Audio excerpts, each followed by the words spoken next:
Ce que je veux, c'est rendre leur argent aux Français. J-1 avant l'élection du 12e président de la Ve République, lors du deuxième tour opposant demain le président candidat Emmanuel Macron à la représentante du Rassemblement national Marine Le Pen.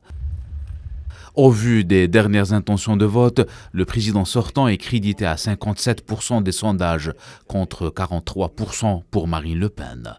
Durant la campagne et entre les deux tours, les deux candidats ont sillonné plusieurs départements et villes de France pour tenter de séduire un électorat de plus en plus divisé et indécis.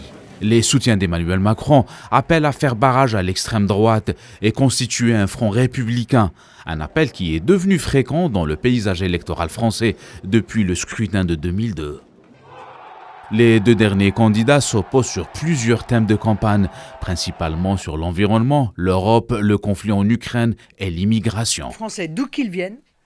Marine Le Pen propose un référendum sur l'immigration et en finir avec le droit du sol et suspendre la procédure du regroupement familial qu'elle considère comme un facteur direct de l'immigration massive. Le candidat d'En Marche propose un renforcement des frontières européennes et nationales pour une meilleure maîtrise de l'immigration.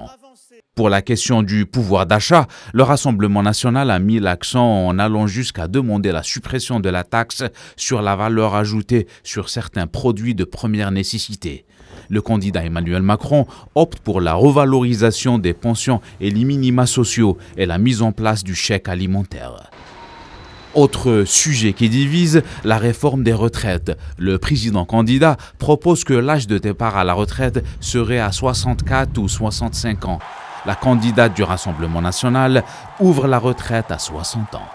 Des divergences et des points d'affrontement sur lesquels plus de 48 millions d'électeurs français vont départager à partir de demain dans un contexte électoral marqué par la chute des partis traditionnels et l'émergence de nouveaux courants politiques.